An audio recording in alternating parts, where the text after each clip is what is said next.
The Guild Wars community has been abuzz this week. A tweet by user Craig Chan lists to a Korean article where NCSoft mentioned during a shareholders meeting that development for Guild Wars 3 has been approved. What does this mean for Guild Wars 2? Well, we don't know yet. Guild Wars 3 is still very much on the horizon, as an article for Business Post states the Guild Wars 3 project is under review and development has not been finalized. It may not even be an MMO.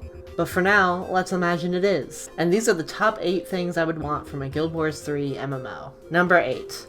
Hall of Monuments 2.0. One of the first concerns that was brought up when the news broke were people wondering what would happen to the items they earned in Guild Wars 2. Some even wondering if the Legendary Armory would carry over. Personally, I think the Legendary Armory carryover is unrealistic. Starting a new MMO with endgame completely trivialized is not the way to go. There is still value in leveling up your first character, and in the case of a Guild Wars 2 sequel would be something I look forward to. What could be interesting is if they do a similar thing to the Hall of Monuments between Guild Wars 1 and Guild Wars 2. For those who don't know, the Hall of Monuments is a feature in Guild Wars 2 where you can receive rewards for achievements in Guild Wars 1. These rewards include titles, armor and weapon skins, and exclusive ranger pets. I think something similar with maybe some armor or mount skins would be a fun addition and a nice nod to veteran players. I've seen some people speculating that skins purchased from the TP could carry over to a new game, but I'm not so convinced. Number 7.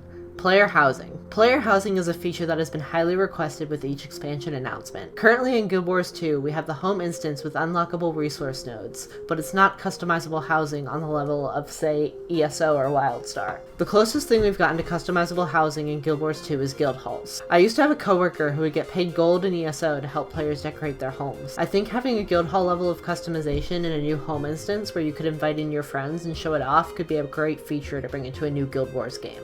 Number 6. Big boss battles. It is no secret that one of my favorite things to do in Guild Wars 2 is world bosses and meta events. Several of them have become part of my daily routine. There is something so special about fighting off a giant dragon with 50 other players, and it certainly helps out my legendary grind. Wink wink. Guild Wars 2 does world bosses at a scope of no other MMO, and I would love to see them continue this tradition in Guild Wars 3. Number 5. Raids. Okay, this one is just self-indulgent. If you've seen my streams, you know I enjoy a bit of instance content. I know strikes are the way of life now, but I'm having a bit of fun with this one. This video isn't exactly grounded in reality. It's been nearly 5 years since the last raid, and I would love to see ANET implement what they have learned from strikes into a new full wing. Number 4. Compelling story. This middle part of the video is really just me going down the list of what I love about Guild Wars 2. I may have mentioned raids in the last bullet point, but long before I was researching builds and running with statics, I was a dirty casual story-only player. At least for a while. I fell off a little bit during the Icebrood Saga. Partially because of work, and partially because, well,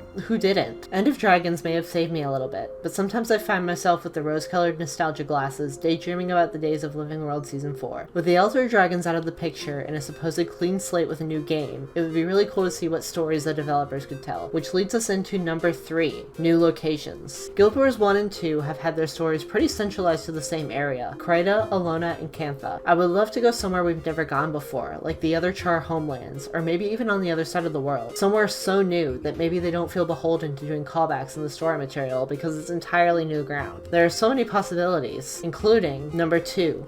New playable races. This has been a requested feature ever since the announcement of the first expansion, Heart of Thorns. From Tengu to Koden to Skrit or Hylek to creatures yet undiscovered, a new game could give the developers room to introduce new races without having to worry about there being 12 years worth of story that doesn't include those characters. A clean slate, if you will. A new perspective through the eyes of another race would be a welcome change to me. Would they have to remove or swap out some of the current playable races to achieve this? Maybe, but hopefully the Char would get to stay. And finally, Number 1.